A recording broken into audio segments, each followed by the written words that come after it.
0 to 60 can define a performance car, but it's the fastest 60 to 0 that's the aim of Tarok's brakes. From road cars to race cars, circuits, special stages, or the autostrada, nothing reduces speed like Tarok's brakes. Italy gave the world the art of Da Vinci and Michelangelo. Tarok's has given drivers the art of stopping. For more information and to acquire your own masterpiece, visit taroks.co.uk.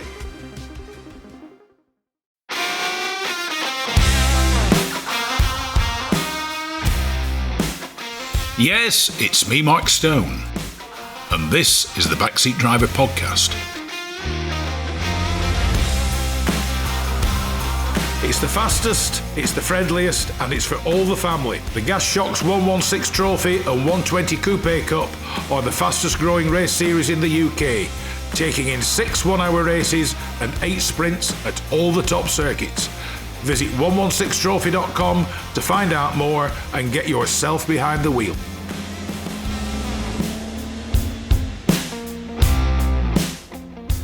I'd like to introduce to the Backseat Driver radio show Peter Stevens, who's described in various books and periodicals as a British car designer. He's designed the Jaguar XJR-15, the Lotus Elan M100, the McLaren F1, the Lotus Esprit redesign, the Subaru 555 WRC Impreza, the MG ZR ZS ZT and TF, the MGX Power SV, the Rover 75, 45 and 25, the Rover Streetwise and the Rover 75 Tourer, to name but a few. Peter Stevens, welcome to the Backseat Driver radio show. Well, thank you very much indeed. It's a delight. Yeah, well, I was listening to all that. I thought we're never going to get round to my bit. Because spend the entire 45 minutes just reading through a list of cars. I mean, the one question has to be asked. How did all this come about? Right, just on that.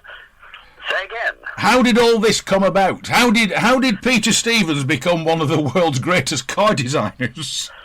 Well, it was a strange old story, actually, because my father was an artist and a painter, and he taught art at St Martin's School of Art, amongst other things.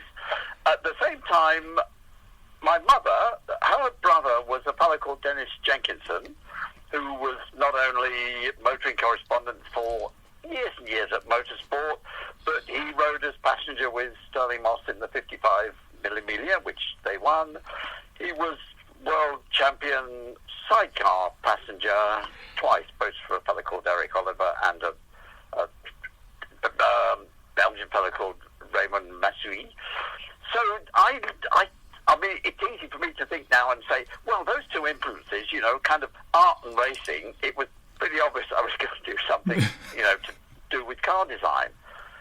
But that's probably the benefit of hindsight, really.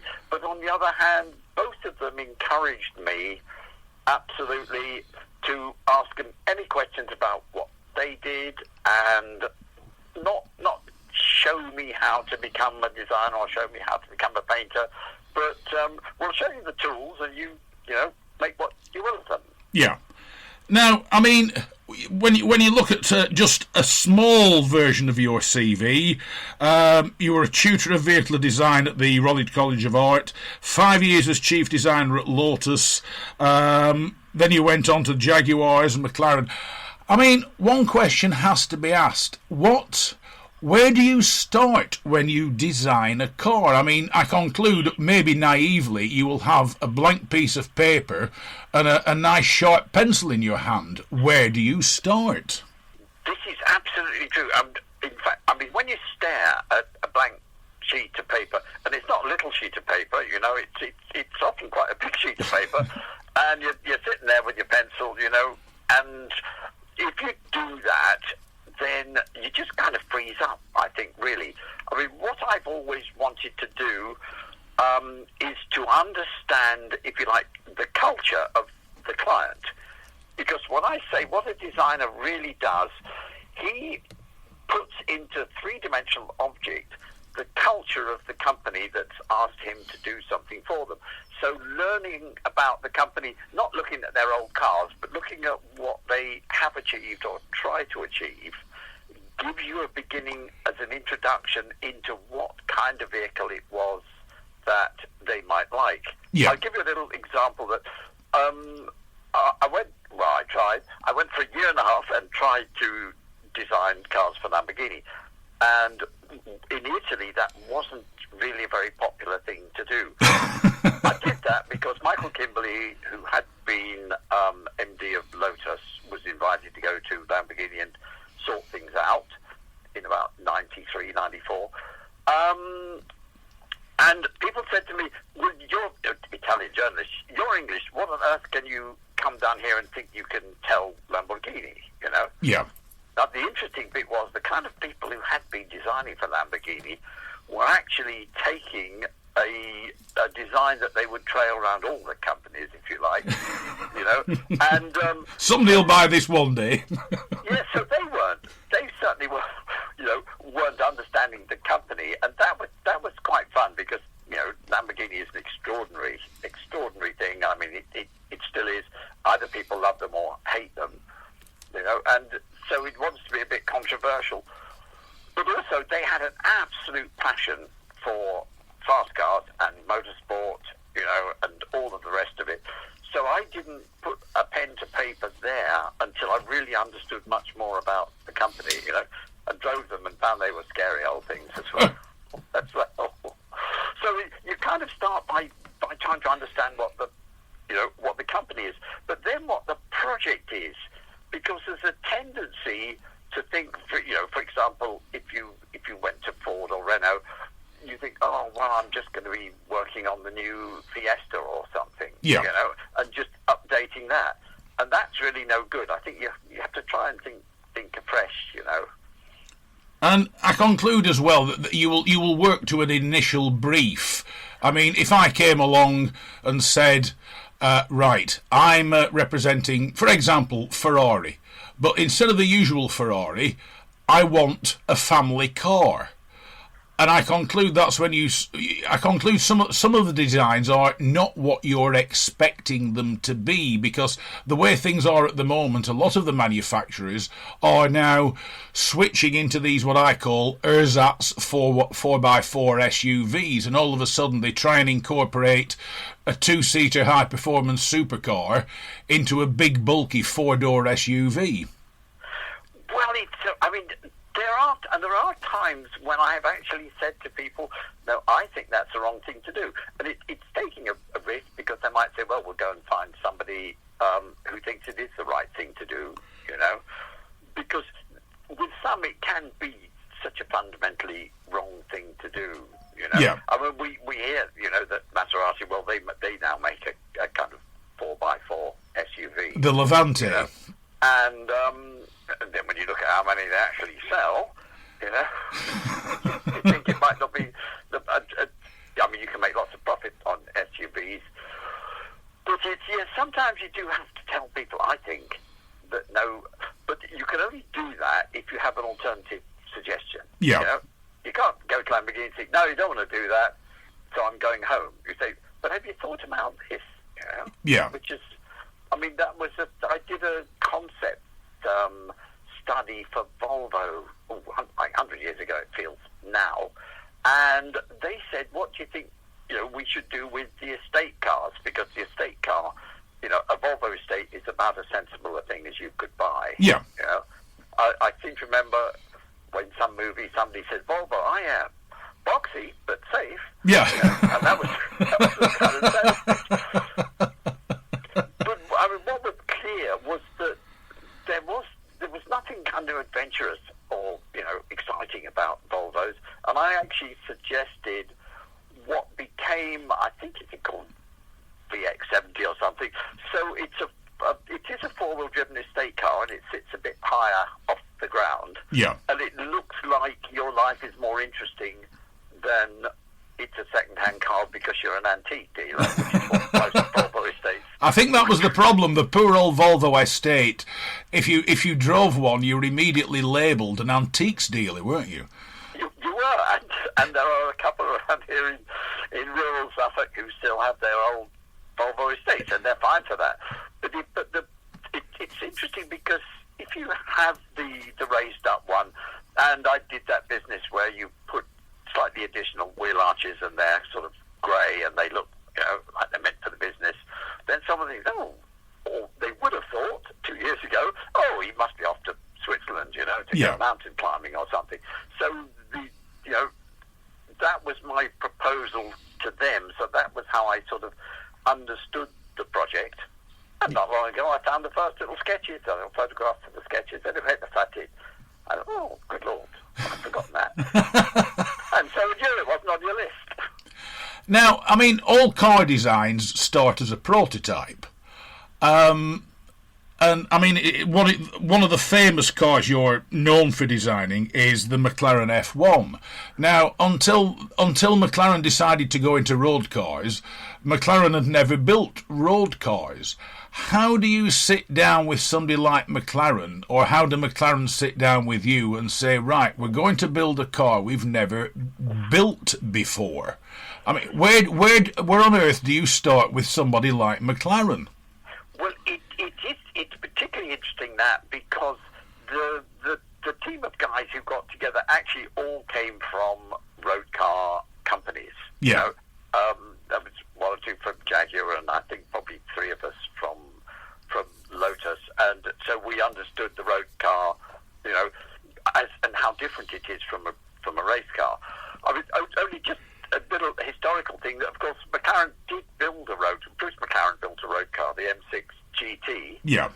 And of all extraordinary coincidences was that I had gone down to one of the Brands Hatch BOAC 500-mile races, and my uncle was down there, and he had the very McLaren F1 GT that Bruce had built as a road car, and I rode back to London with him in it. So that was my kind of first McLaren road car experience, and it was just a race car for the road. It was glorious, but not what McLaren would be intending. Yeah. But we had to, not just me, but the other little tiny team, we had to suggest simple things. For example, the body surface finish on a road car, even on the cheapest road car, is better than, especially at that period, what a Formula One car's like. And the panel gaps are better, and the kickback through the steering doesn't. And so there were all those, and each person in their area, whether it was the guy looking after the door hinging and stuff, or my mate Steve Randall looking after the suspension, said, you've got to forget all your race car stuff, We like the idea that it's got to be really lightweight, that's for sure, and, we'd all like things to be lightweight. But it was to a degree a kind of educational program, And the fact that I insisted that we should do the model in clay, car modelling clay, which is quite different from the kind of clay you might make pots of. It's actually a mixture of dry clay particles with lanolin and certain amounts of oil and sulfur and things.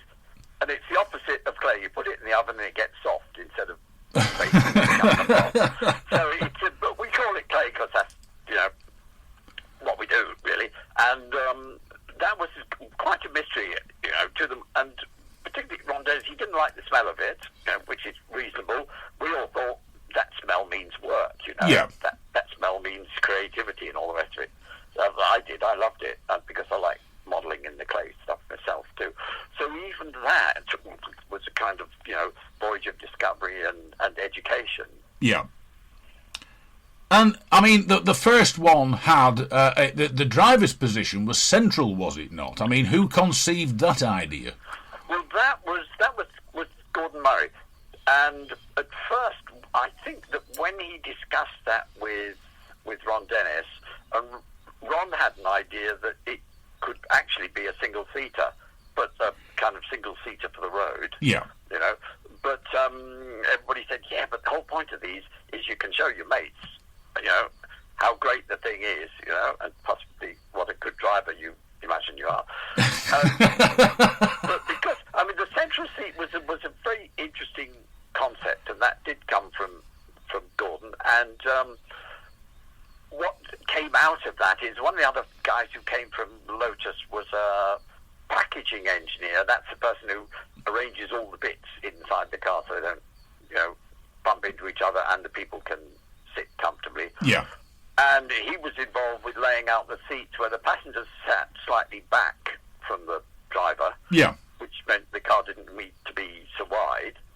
And so really our first few months, and I very deliberately didn't sketch anything for the first few months. I was just bursting to draw something, Yeah. But I knew that until we laid out where the people were and where the wheels would be because of the length of the engine and what gearbox we would use and all those kinds of things, I would kind of disappoint myself and confuse the management there that was drawing something when we didn't know what the car was going to be. But then also, I mean, it was considerable discipline on my part in a way. I was very keen to go to the wind tunnel because this was plainly going to be fast. Yeah. And I went to the wind tunnel with a model with different front and rear bits on it so that I could see what the effect would be if we had to have a longer wheelbase or a shorter wheelbase or a bigger cockpit on the aero, because that was going to be crucial. Yeah. And so, to a degree, the finished design didn't come out of that, but certainly the basic proportion came from the work I'd done in the wind tunnel, which is quite nice. I like that because I knew this was going to be a properly serious car, yeah, in every sense, and that we had to treat it, equally seriously. Now, when you're inviting somebody to buy, a car that you've been part of the design team of, and it can do 240 miles an hour, I feel you have a real moral responsibility to look after those owners, you know, because they're not all going to be race drivers for sure, and you have to give them the safest possible place to enjoy themselves in. Yeah. Now, when the car was designed as a road car, did you know, or did you have it in your mind that it would also eventually become a racing car?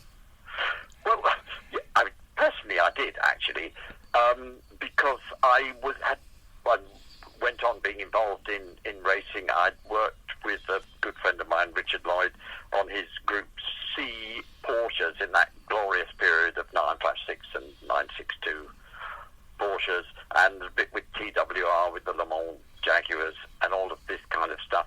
And I did a lot of work on, particularly Formula One, but race car graphic schemes and liveries, because I just liked the racing, I have to admit. So I couldn't imagine that the F1 wouldn't become a race car. I mean, if you said within the company that was never the intention, But, because certainly I tested some bits and pieces at the wind tunnel early on, and I actually did some sketches of an F1 with the kind of wing and colour scheme and low ride height and all that, just because I like, drawing the stuff. But I didn't share those with Ron or anybody at the senior level. But it was pretty obvious it was going to be pretty good, yes. Because, ultimately it is, as Enzo Ferrari always discovered, it's the ultimate way of selling your road cars is to stick them on a circuit and go and win things. So, the McLaren F1 did in many ways followed Enzo Ferrari's edict of, win on Sunday, sell on Monday, even though the McLarens are a tad expensive. Well, this is true, and even Henry Ford thought that, which is why he was interested in racing way back, And the other thing is, when you've designed any car, you have the prototypes. I conclude it must, shall we say, make you feel a little bit miserable, shall we say, when somebody comes along, the production team come along and say, oh, well, you can't do that and you can't do that and we certainly can't have that. How involved are you in turning your initial design and the prototype, the model, etc., into the finished production car? In projects like it was the same at Lotus and absolutely at McLaren and with Tom Walkinshaw and the XJR-15. I was involved, right up until the car got given to the customer. Yeah. Because, when I worked with... when I worked with Ford Motor Company, which was the first company I started working at as a designer, I was just mystified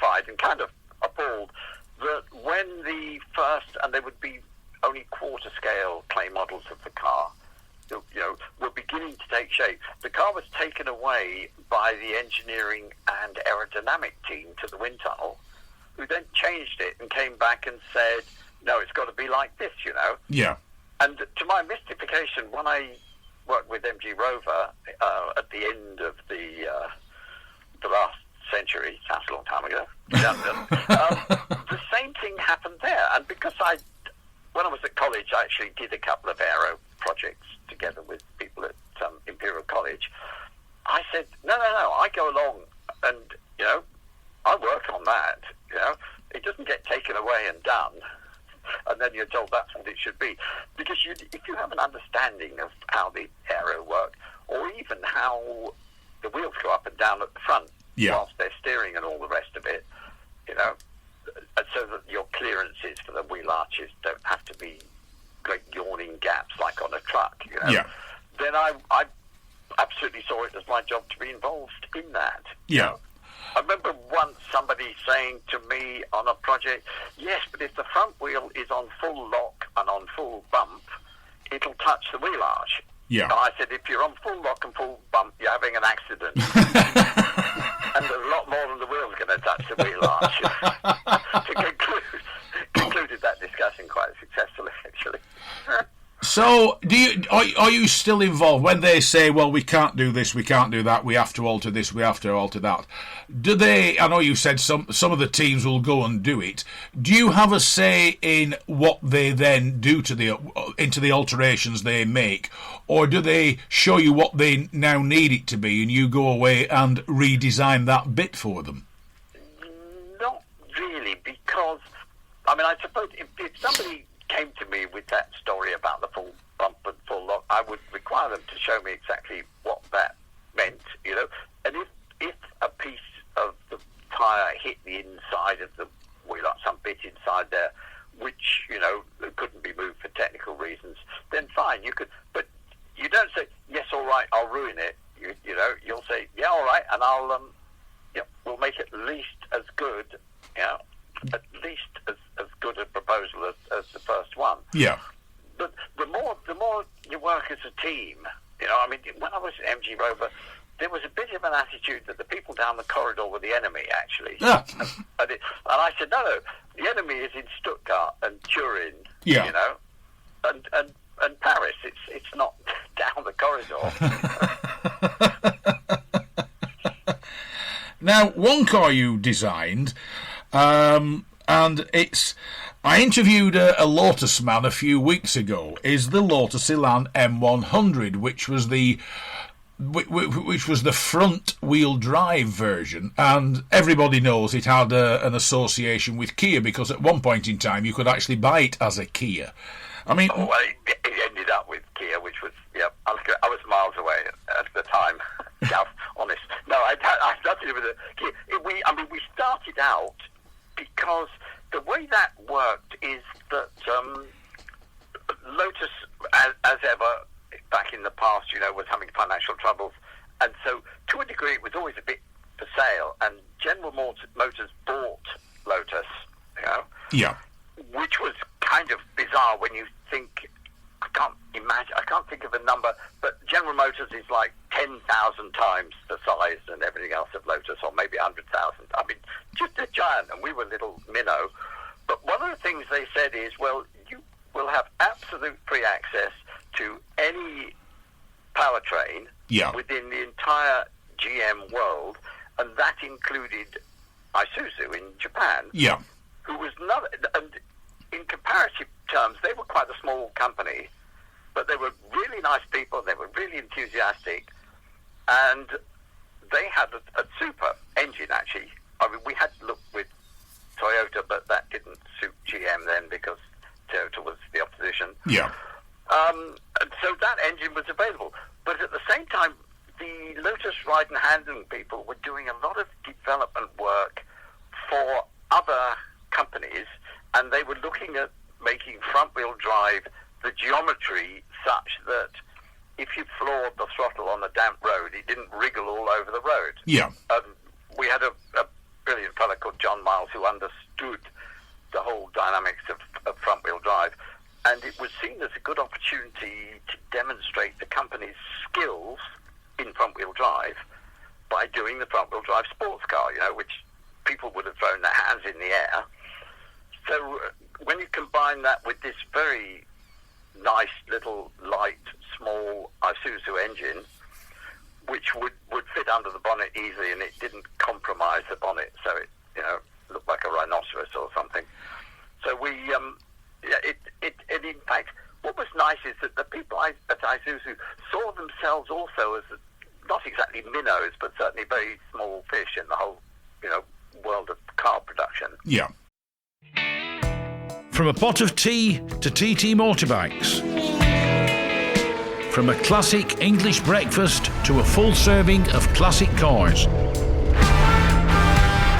Bridge House Tea Rooms is the Northwest premier classic car meeting location for cars, bikes, tractors and owners clubs. So no matter what your automotive appetite might be, visit Bridge House Farm Tea Rooms on their Facebook page or call John and Alicia on 07980 444 221 for show details and to reserve your own table and parking space.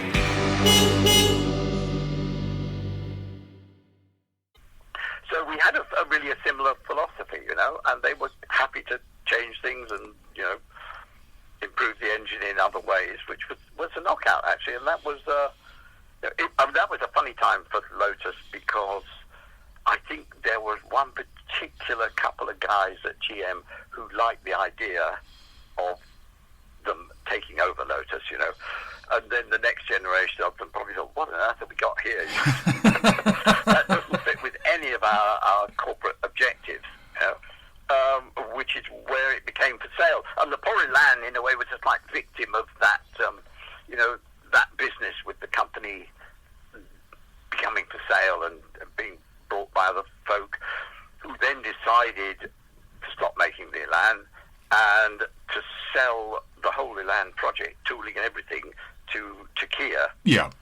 Who didn't really understand the subtlety of a lot of the suspension, and they put cheap parts in, and from what I hear, it wasn't terribly nice. I mean, when you look at it, it is I get the feeling that the Elan M100 still today is a Marmite car. Either you will love it or hate it, and the Lotus fans don't know what to make of it at times. But when you're recreating an iconic little sports car like that, once again, where do you start with it all? Well, it is quite tricky, that, actually, because what was happening at Lotus was that they had worked for a long time with Giugiaro and Ital Design. Yeah.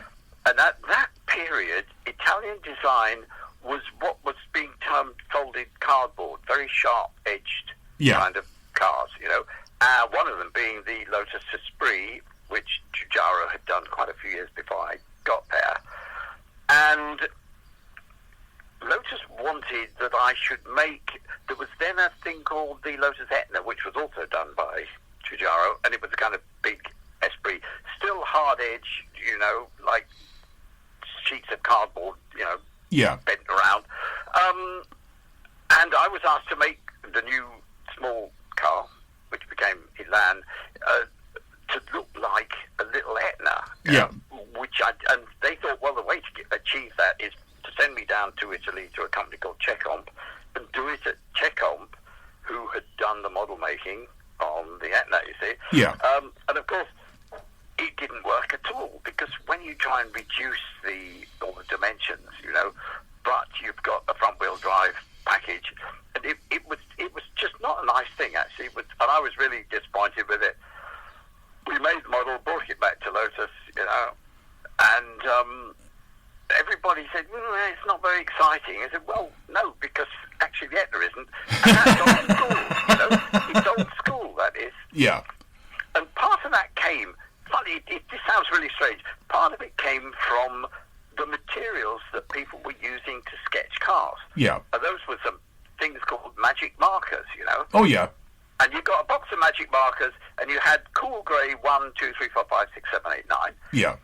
And it's like if you took cool grey 3, 4, and 5, and you just did lines across a bit of paper, that was a Volkswagen Golf. You drew the outline because of the faceted three shapes, And if you did 3, 5, and 7, so a stronger change, then you got a Volkswagen Scirocco. Yeah. You know?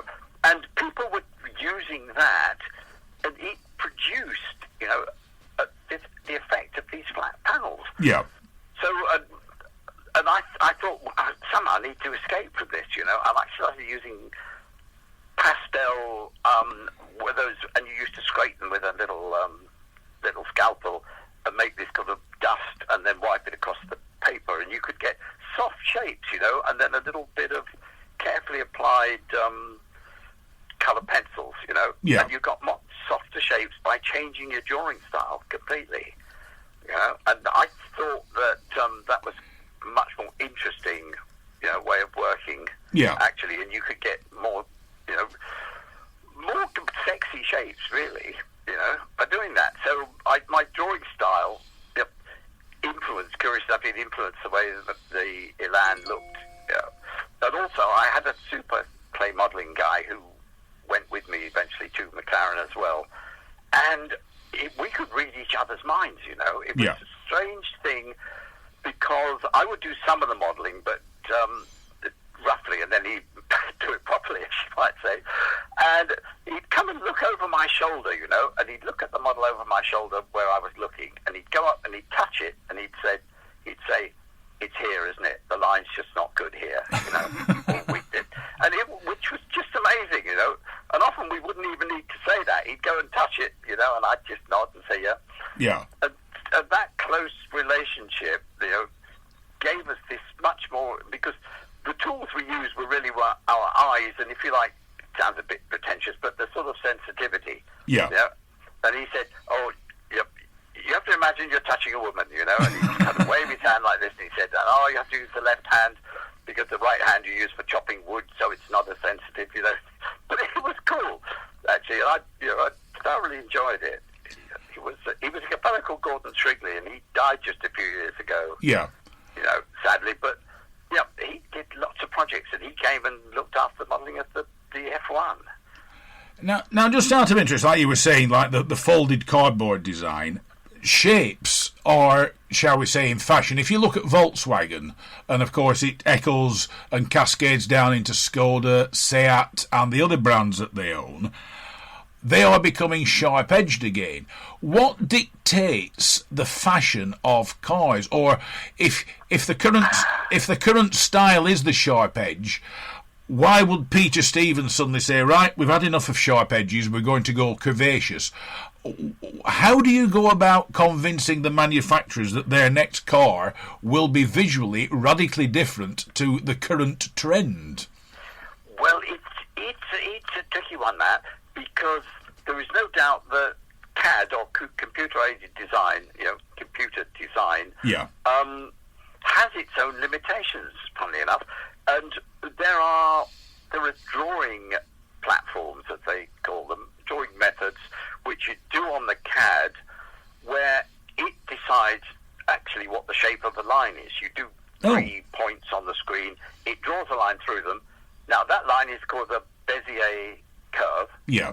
And the Bezier equation was written by a French fellow at Renault who, I don't know if anyone will remember the Renault 11, but could have been drawn with a ruler, really. And the Bezier, because he wasn't particularly good at drawing, he did this Bezier thing so he could do kind of curves and stuff. So every line on every car that's done on CAD is derived from a Bezier curve. Right. Which is why you say, well, they kind of look the same, you know. And even now, when you do a clay model, often that's translated then into CAD, and the lines are what's unfortunately described as cleaned up, which means they're Bezier'd up, really. And, you know, but also, the other thing that happens is that because of that drawing technique, the shape of the car on the screen is more about those lines than, you know, than a beautiful transition of a curve from one surface to another. Yeah.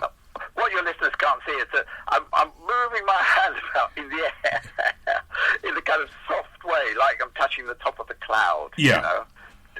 So, and I think you're looking for those. I mean, you might want to put crispened up bits on that surface. But it isn't a question. I mean, the computer will join up a bunch of dots as a line. You know, it's kind of lazy because you tell it where you want the dots and it does the line, whether they're a good idea or not, you know. So in many ways, this explains why, and I was having this debate the other day with a friend of mine who sells cars for a living, why a lot of modern cars all invariably end up looking alike. I know there's the various, I mean, America has, you can only have certain things, bumper heights and all the rest of it, but this possibly explains why a lot of modern cars all look remarkably alike.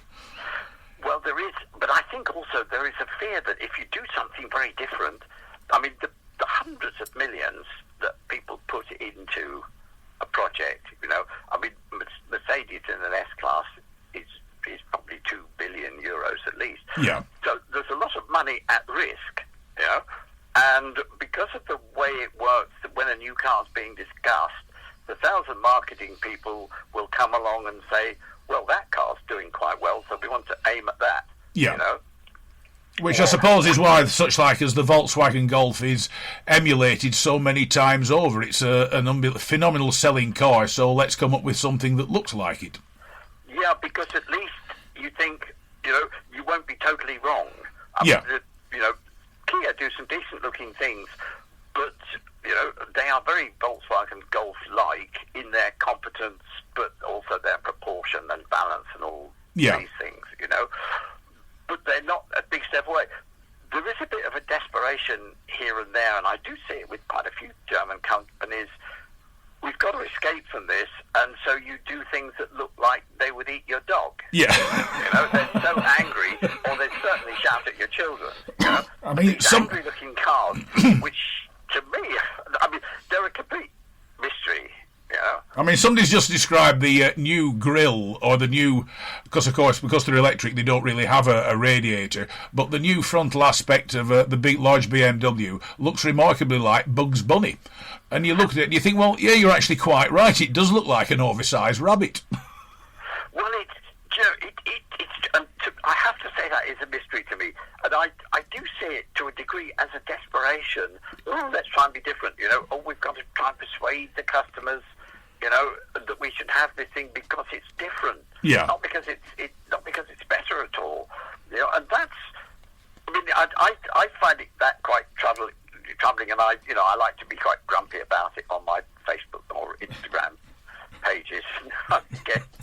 You know, because it's, I mean, to go way back, I did the designing for ERF trucks many years ago. One of the earliest, when I was freelance, the earliest companies, and it was a super company, and we had Peter Foden, who was the boss and owner of ERF, you know, and he knew that when trucks went into towns to deliver, you know, they shouldn't look like they are going to frighten your children or squash the dog or something like that. And he believed that things should look, you know, in a way friendly, you know, because there was a tendency for trucks to look like, you know, some monster, you know, and he was very keen that they should have a friendly face, so people would say, "Oh, good, look, the bread's arriving," you know, not, "Oh, I don't want to go near that," you know. And you know, and he was, and I believe very sincerely when he said that, you know, which is why I haven't thought that the things I do, I mean, there's an aggression in a Le Mans car or in a rally car, just from the sort of dynamic, you know. Yeah. But it should still look like, you know, it's made by human hands, if you like. Yeah. You know, not made, you know, on Venus or Mars or something. Because there is the big trend now for SUVs, although they are becoming less socially acceptable, to now try and dial out the aggression in them. And you think, well, yeah, they are becoming softer lined in many respects. Well, some are. I mean, the way that Jaguar have done that, you know, it's quite nice and successful. I think, from a visual point of view, and then I get worried because more people are buying, you know, a BMW that's going to have your leg off, you know, than they are a Jaguar. And to me, that's a disappointment. I think that's either because I'm old and soft in the head, or because marketing is overruling any particular common sense that designers might have. Yeah. I mean, very quickly before we end, what is in store for Peter Stevens? Without giving away any secrets, what are you working on at the moment? Well, interestingly, most of the things I'm working on are in some form or other electric. I mean, a project which I've been working on for a while, and unfortunately it's slowed down a lot now, is a large funicular railway project that will be in Hong Kong. Yeah. But I just recently, and I was able to get out when there was like 2 weeks in this whole pandemic business when I could go to Germany, to the opening of the funicular railway in Baden-Baden, Yeah. And that's an electric thing, and it's nice because when the car's coming back down, loaded in the afternoon, it actually makes electricity instead of using it. Yeah. So it's that sort of thing. I'm looking at an electric motorcycle and a couple of other electric projects, and I like the fact that they are, and what we're looking at is the way of storing the energy. We don't yet have a word that isn't battery, but stores electrical energy. Yeah. But I call it energy storage, and that's going to be the trick for the future, is energy storage, and I'm absolutely up for that. Yeah. Yeah, because that's the one thing. I mean, there isn't enough if everybody has an electric car, there isn't enough electricity to charge them all up. So it is the storage that is the priority, but people don't seem to get that. And it's the 15 new nuclear power stations we would need to build. When we argue enough, it takes 20 years to stop arguing before we build a new one. And yet we're going to suddenly have to hurry up and have that many because the demand, unless we have other ways of storing it. Yeah. Peter Stevens, I'm sorry to say we've run out of time because we could have gone on about alternative power and everything else, but it's been an absolute pleasure chatting to you. Thank you very much for joining me on the Backseat Driver Radio Show.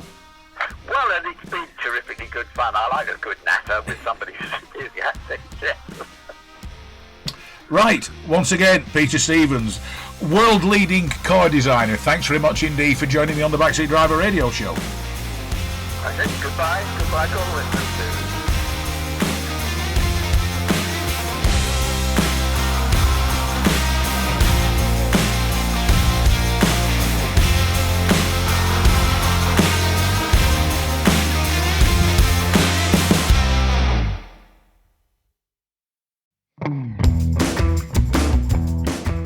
Rarely beaten on price, never beaten on service. Whether it's cars, bikes or commercials, Hodder Tyres are the best in the business. And when it comes to tyre expertise and advice to supplying the correct tyres for your vehicle's specific requirements, nobody comes close to David Lakin and the Hodder Tyres team. So give them a call on 01200 613 192 or visit the website at hoddertyres.co.uk.